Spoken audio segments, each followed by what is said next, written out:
Welcome to Civil Discourse. I'm Marilyn Brown, And I'm Jayme Marilyn.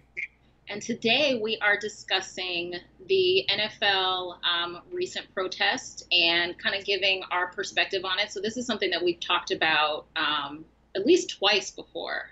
So, this protest started with Colin Kaepernick over a year ago now, protesting injustice in America against Black people. And so, this is something he's been doing for a long time. And then now, in the last week or so, there's been so much more talk about it. There's been so much more attention. So many more teams and players are participating. People are participating in different venues. You're seeing musicians taking a knee. So it's now become a hashtag take a knee protest. And so we're talking about it again. And so one thing I wanted to kind of check in with you about was, what are your thoughts now in the last few days since there's been so much more attention about it? Right. I think for me, the big thing is when all the recent protests happened, I felt very much the same as I felt when Kaepernick started the whole thing. And I think I instinctually started connecting what Kaepernick had started with what we had seen with so many more teams, so many more players, coaches. I'll say joining in, but I think so. I saw the interview with Shannon Sharp on Mm, Fox Sports, and it yes. really shook how I felt about this whole thing because I Yeah. was Yeah. connecting what Kaepernick was kneeling for with what these recent protests were, and now I'm questioning if that is what these recent protests are about. And regardless, I support peaceful protest of all kinds. I don't personally see really a way to connect what they're doing with being disrespectful towards anyone or the country or anything like that. But now I'm interested in what is that symbolic for? What was it about? The recent kind of additional participation, you're saying, kind of what was that about? Right. So for anyone who hasn't seen Shannon Sharp's interview, he basically brings up the great point that it took Trump calling the NFL names for most of these people to kneel or sit or join Kaepernick. And a lot of these people who now are were Kaepernick's biggest critics and said in interviews that they would never kneel and how disrespectful they thought it was. And then once it was about them, they now seem to have no problem with it. Yeah. So are these protests more about Trump and Trump offending the NFL, or are they about what Kaepernick kneeled about, which was about police brutality and helping save black lives? Right. Yeah.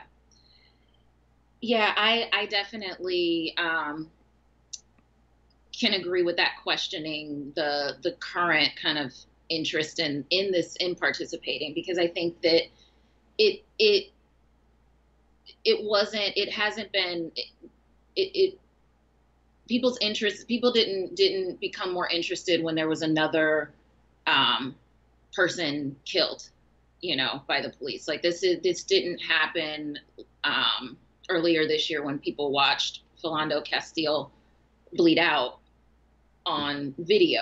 So it does beg the question, kind of, what is the motive about what's getting people's interest now? And I definitely think, unfortunately, it has become about Trump. And it's really frustrating because I feel like so many things kind of become about him. As soon as he started talking about it, it did become this kind of ego battle between him and the NFL. And I totally, if you guys haven't seen Shannon Sharp's statements on this, I definitely recommend checking that out, because I think, he really highlighted the concern that I think, a bottom line, a lot, which a lot of things are about, that it was more about the money. It was more about a concern that he's attacking our revenue stream, and also kind of that like, don't tell me what to do kind of thing. And so it's hard because I do think that even with all of that, there is still so much more tension on a very important issue. And so I like that people are really trying to still direct it back to the point of the protest in the first place. I don't think everybody is, but I see multiple media outlets and sources and people that are speaking on it continually saying this is not about a flag, this is not about Trump, this is not about the anthem, this is about police brutality, this is about our citizens not being about injustice towards our citizens. And so I think that as much as it's becoming co-opted by the drama that surrounds Trump, I think it's still important. There's still more eyes on it, and people are still having more mindful conversations than they were before about it. I think when it was just Colin Kaepernick and a few other woke players and participating, it was a lot easier for people to pass it off and not pay attention and just, consider it disrespectful and all of these negative things. But I think that more people that get involved in whatever way they're doing, I think that it does help bring more awareness. Yeah. The thing I loved about the Shannon Sharpe interview was really that he addressed every aspect of it. Mm-hmm. He addressed the actual activism of it. Mm-hmm. He addressed the concerns that have been raised about it being offensive. And he really analyzed the NFL's intentions. You're talking about the money, and I just want to clarify for people who haven't seen it.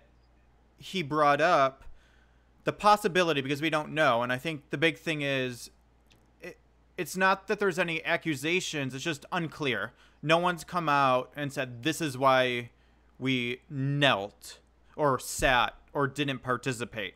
It just, there hasn't been an answer. It was just kind of the action, and I think people either connected it to Kaepernick or went the other extreme and connected it to being disrespectful and all these things. But I think the intention is important, because on the money side of it, is it because Trump called the NFL an SOB and told people they should boycott and get fired, and that is going to directly affect the money of the coaches and the owners and just the NFL in general. And I think the other point you brought up is interesting about these are people who weren't as outraged when they see innocent Black lives murdered. They're not people that were outraged when Trump makes fun of a fallen soldier's parents, or when he mocks John McCain for being captured after he was a prisoner of war who refused to come home until everyone was freed. I mean, and Trump called him a loser. What can you get? Yeah. It's just yeah.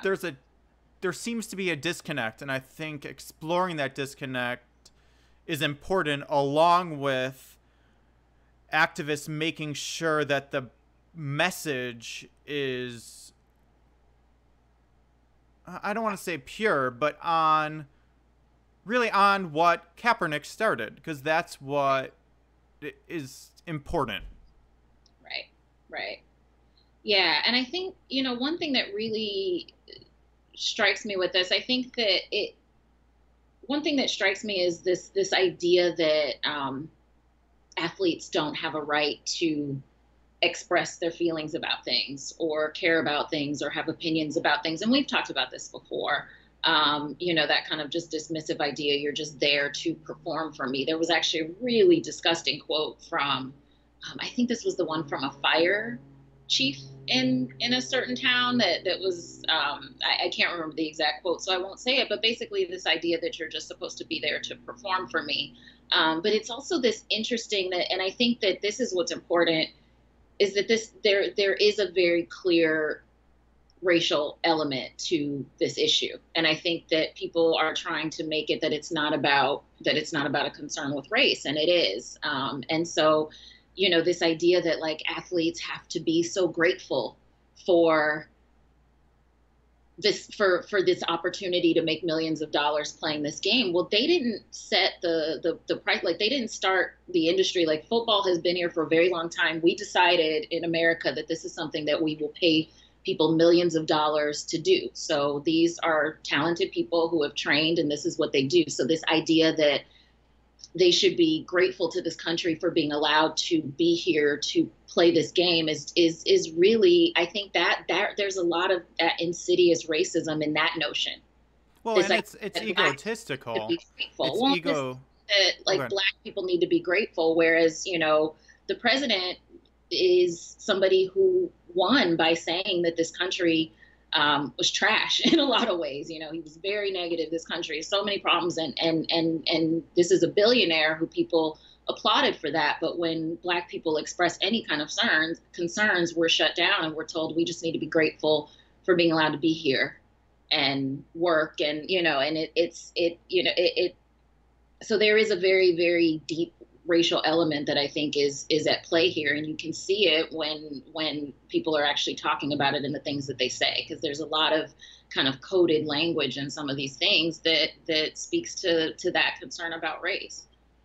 Right, and I think too there's a certain amount of egotism in that type of reaction, because if you actually listen specifically to Kaepernick and the remarks he's made about his protest, he makes it very clear that he's not kneeling for himself. He's kneeling for his community. So the idea that because he personally makes millions, he shouldn't be protesting because his life isn't so bad. He's not kneeling just for himself. He's kneeling for a community of people who are not millionaires. So I just think it's a very... And those millions don't, sorry, I don't mean to cut you off. No, those go right ahead. those millions also don't shield you from the injustices. I mean, I think Right. that that doesn't take away from the opportunity to still be to still experience the injustice that black people experience in this country. So money doesn't take that away. Right. And I think too it's also about looking underneath why people distract in the way they do. And I think a lot of it, so I have a lot of family members on all sides and levels of this controversy. So I've been having a lot of very heated conversations. And what I see is that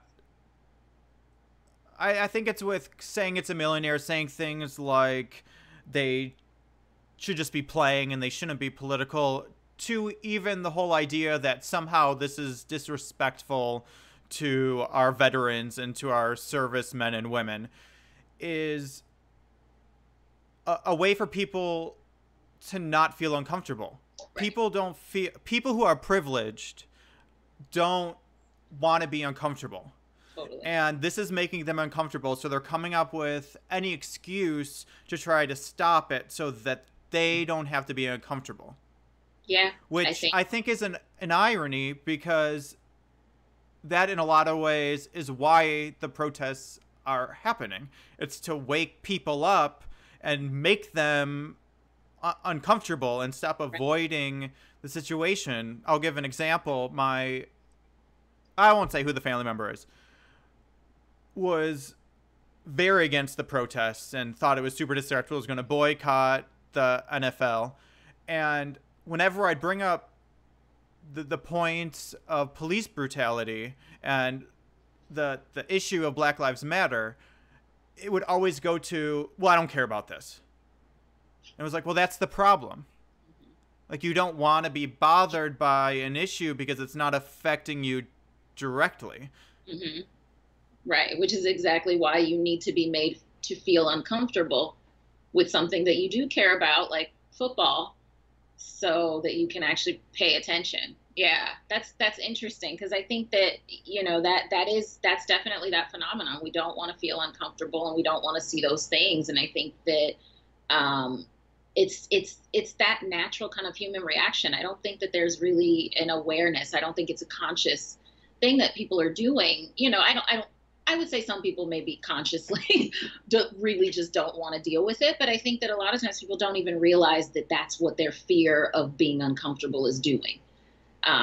And but that's the point of a protest. That's exactly why we have to have protest. If people cared about these things, then we wouldn't be protesting. And so it's like that. It's supposed to make you uncomfortable. And so this idea, like, well, you can protest, but just don't do it in a way that doesn't make me uncomfortable, or do it in a way that I like. Like that's completely counter to what a protest is. A protest is meant to wake people up that aren't paying attention and make them feel uncomfortable in the interest of change, So it's interesting to me, but I like hearing about other conversations because pretty much everybody who I talk to has been pretty supportive of the protest. And so, and feels hopeful that there's more interest, though I think definitely Shannon Sharp's interview, I felt hopeful, but I also was like, ooh, it is kind of, it is like, what are the motives behind this? Is this really going to bring about any kind of real change for the real issue? Um, yeah. Yeah. I, yeah, it's just so interesting. The other thing that I've noticed within my family mostly, but I think I've seen it other places and other people have talked about it, is a lot of the people who are acting very strongly about this were completely silent, like we were saying before, during any event of police brutality or any of the other kind of protests. And I think it's one, that uncomfortableness, and I think the other part is a lack of education in a lot of ways. It's so if we're going to talk about disrespect for our soldiers, I mean, Kaepernick sat. That was his first type of protest, and there was all this outrage about how it disrespected the soldiers. So he actually went and met with veterans and soldiers and talked to them, and he was told that instead of sitting, he should kneel, because that is a way to both support the veterans and our military members and our country, Mm-hmm. honor it, and show that something's not right. Right. So, in a historical context, the kneeling isn't. I just don't see where the idea that kneeling is unsupportive or disrespectful comes from. Kneeling has really always been a respectful action. Right. And just the lack of knowledge of, too, that so many of these people then have pictures of them in American flag t-shirts Say that. Yeah. all over their Bikinis. Facebooks. And Yeah. it's actually in the code of the flag. It says that is disrespectful to our military members and the flag. Yeah. So I think I think it's both of those things. I think it's a lack of education of what the kneeling is about and what is actually disrespectful and not disrespectful Mm-hmm. to our military members and our veterans. Yeah, I think so. And I think it's also a fear of losing privilege, a fear of kind of losing that position. I think that, and I don't know again how conscious that is either, but I think that there's definitely a very real feeling of like, well, somebody needs to be on the bottom for me to feel okay. For certain people, Mm-hmm. I think certain people have gotten used to feeling like, well, maybe I, that there's maybe there's poverty, there's struggles, but there's somebody below me that it's not so bad.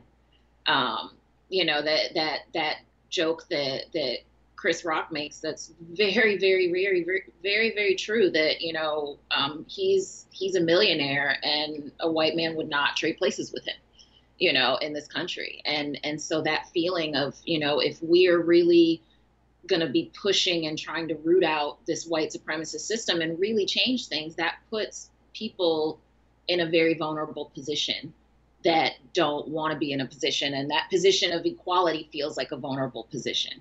And so I think that also has a lot to do with people's kind of disinterest or intentional rejection of social justice movements. Right. Yeah, I think there's just a viewpoint. I don't know where it comes from, that privilege or equality is a limited form. Mm-hmm. So if you're giving privilege to an unprivileged group, that means that something's being taken away from you. Or yes. If everyone was equal, to give people more rights, your rights have to be taken away. So right. I think that's a big part of the problem, is that people rebel because they feel like, there's that famous quote, the people feel like they're being oppressed because other people are gaining equal rights. Right. And it's a weird, I don't know where it comes from, and it's just a weird thing to kind of get your mind around. Yeah, it is, and it's, but I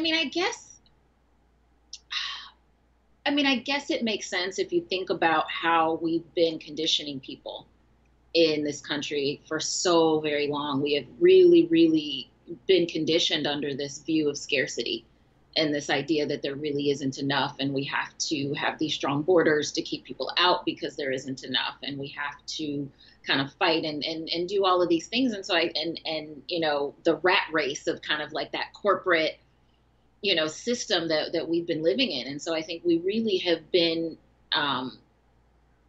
conditioned to feel like there isn't enough, and to feel like there's a very scarce system, and that we are constantly having to fight for whatever we have. And if you're not fighting, then, you're losing. And that's a scary thing. It's a difficult thing to undo that. It's a difficult thing to kind of undo that mindset, that kind of fear-based mindset that we've been in. But you look at so much of Trump's platform, or I don't know if we could even call it a platform, but so much of what he was saying, on the campaign trail, was speaking to this idea of scarcity, that there's not enough. They're taking your jobs. They're taking, this idea that like you have to be afraid because someone is coming to take from you. And so he really found a way to really hit on that and really be extremely successful by speaking to that and that innate fear for people. And it's interesting because it makes me think about a conversation I had with somebody a few months ago, I think actually regarding Kaepernick's protest, but she was saying that, like thinking about injustice and kind of our viewpoints and our awareness as being on a bus.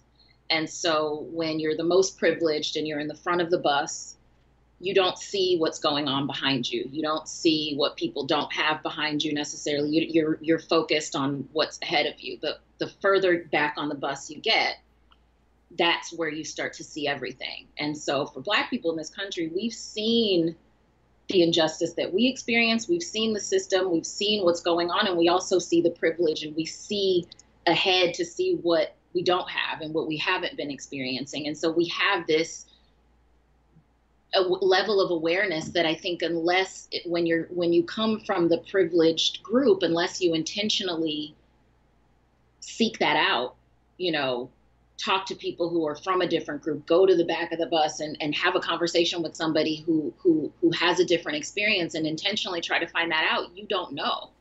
It's not part of your awareness. It's not part of your day-to-day life and your day-to-day awareness. Whereas For me, this is something I've always been acutely aware of my entire life, that, injustice, and how do I navigate that, and how do I live in this country as a Black woman, knowing that I have to fight a little bit differently and harder in different situations to be able to survive.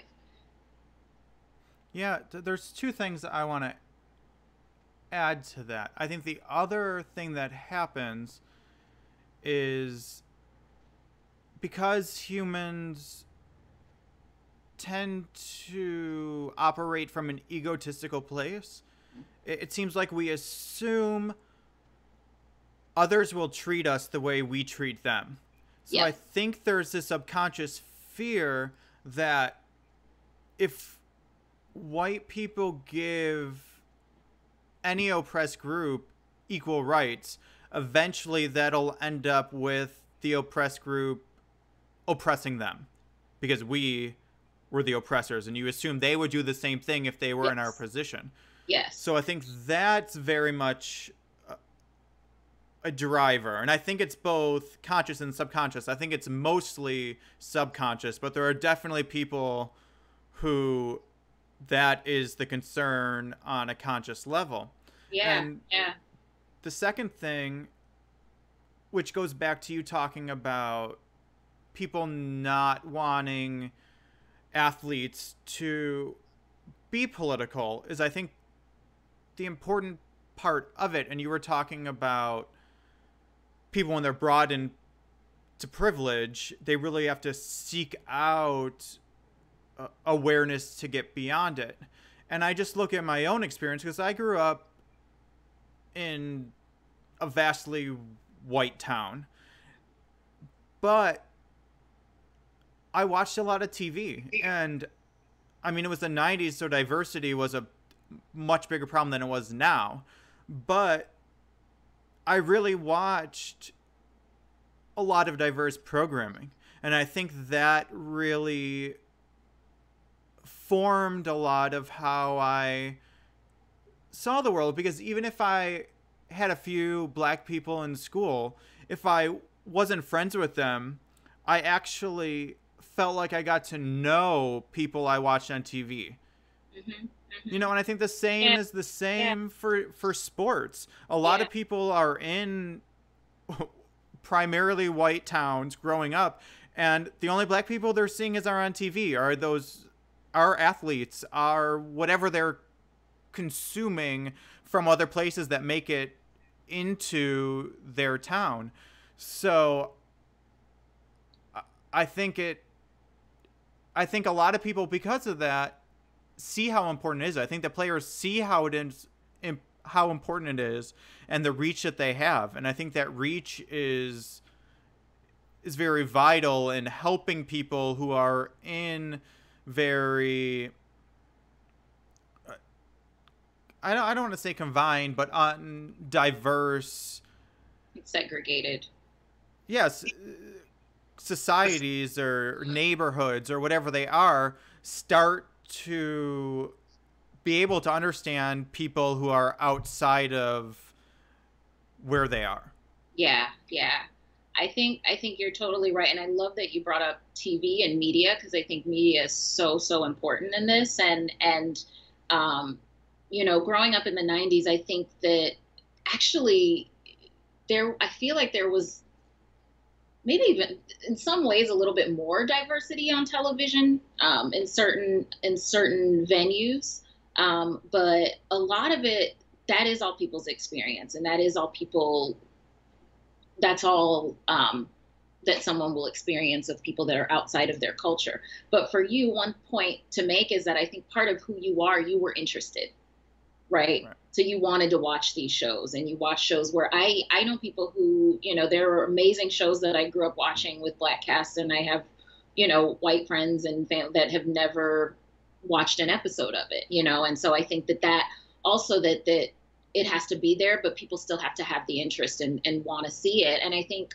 a big part of the change in that in this last few years is that there's so much more um, quality entertainment made by people of color about ourselves that is getting produced, that I think is really, really helping. Because part of my concern, a lot of the stuff in the 90s, there was very kind of pigeonholed stereotypical Right. roles for Black women and, certain kind of things that you could be or roles that you could have. And so as much as, okay, you could still see a little bit, it was still very much not an authentic picture of Black people. And so I love that now we have, Issa Rae and Donald Glover and Ava DuVernay and all these people making their own, showing our own stories. Because I think that is extremely important, because we still, live in a country where people don't interact with each other still. There's still so much, there's still so many neighborhoods that are segregated and schools that are segregated. I just watched a really awesome documentary on Netflix a couple of days ago called Teach Us All, that is about how segregated our school system has become. And that's so concerning, and just seeing that. And so I think that I kind of went off on a tangent there, but you talking about media really made me think that is so, so important, that representation really, really does matter, because we have to be able to find a way to connect with each other. And so, like I get so excited now about really good quality entertainment, and I'm telling my white friends about it. Watch Insecure, watch the show. It's really great. It's a good opportunity to kind of see a diverse picture of Black people.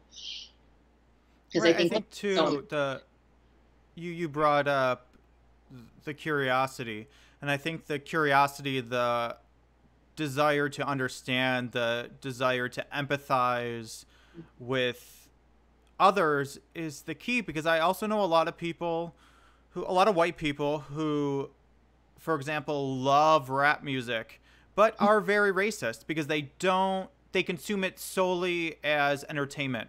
They don't look deeper at what the lyrics are saying or right. what's behind it, or the historical context.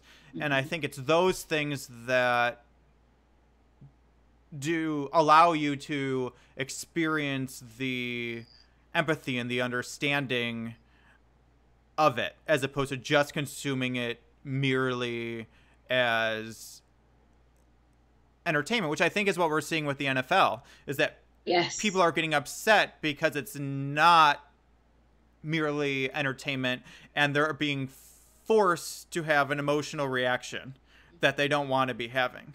Exactly. Yep. Trying to think if there's anything else.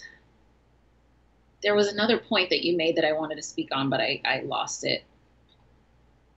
I don't know. Yeah, I feel like we've said a lot. Yeah. I mean, I think with this,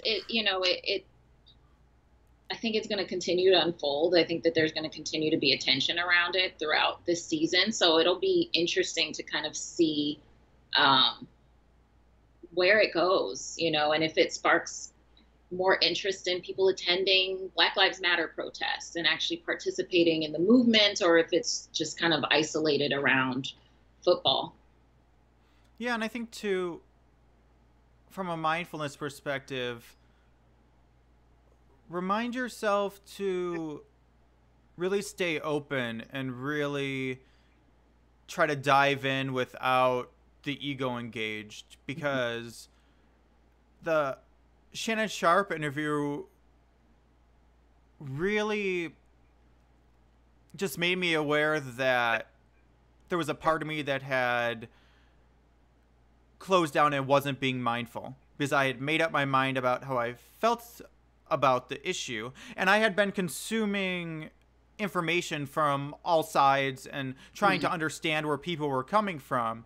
But within myself, I had a very strong issue that him talking, or a very strong opinion, that his interview really helped, I don't want to say change, but shift, or it opened my eyes to a different side of things. And I think it's just always important to be open to that, no matter what side you're on, because the group of people I feel we haven't discussed yet that represent a couple of my family members are people who are very white people, who are very in the middle of the issue, they have a lot of black friends and care about police brutality and Black Lives Matter and issues of oppression.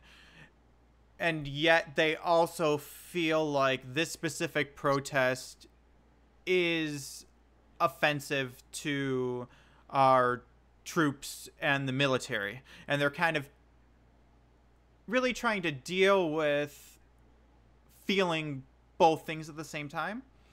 And I think a lot of that is, like I said earlier, a lack of education and understanding about what the protests are and what is disrespect to the flag, but also having their viewpoint influenced by media. If it wasn't Fox News and more conservative news outlets creating the narrative that it's disrespectful, I wonder how many people who are very offended by this would have been as offended by just watching it and not having that opinion be circulated so strongly. Right. And I'm sure people would still find it offensive. There's no type of protest or nothing you can really do in your life that someone's not going to find offensive. It's just the way of the world. But I think it's really influenced the way people see it and reacting. Yes. Yeah, I think there's definitely that effect of being kind of told that it's offensive and then feeling even more offended. And I think you're right that there would be people, there's always going to be somebody that's offended, but I think it's important for people to ask themselves what they're truly offended by. You know, if the kneeling, like what about that is really offensive, and really kind of figure out for themselves, because I think that it's easy for us to feel offended in a group. Like we're really good at that. You know, we're really good at humans of like having this group effect of like getting outraged and offended together. But I think we take doing that next step of that mindfulness piece of like actually checking in with yourself and figuring out what you really feel about it is super important. So yeah, I'm glad you brought it back there for the end, because I think that mindfulness piece is really important. Yeah. The last thing I'll say, because we talk about a lot, is the hypocrisy of it, and to really think about how hypocritical on the level of hypocrisy you're personally being on the issue, because I think it's really hard for humans to be in a situation where they're not hypocritical in any way. But I mean, there's obviously varying levels. And if you're bashing players for doing something that you think is disrespectful to our military, and yet you're supporting Trump's agenda and the Republican agenda that consistently wants to cut benefits to our military members, a president who's constantly mocking our servicemen and women, there's just a level of hypocrisy. Yeah, totally. So I would have more respect for that viewpoint if it was filled with people who are actively trying to fight for the rights of our military members. But it doesn't seem like there is. Right. Yeah. Very, very good point. Awesome. Homework? I feel like there's no homework for this. No, there's no homework for this. Yeah, I don't think so. Maybe turn it off. Yeah. After that. Okay. There's a lot of talk about it. So I think part of being mindful, I think, is taking information in and then also turning it off and like we said before, checking in with yourself about how you feel about it. Because sometimes just kind of constantly watching the stream of news about it just feeds not the most mindful parts of us. So. Right. Okay, well, everyone have a great week, and we'll be back next week. And try to stay mindful. Yes. That's the important part. Yep. We'll see you next time. Bye.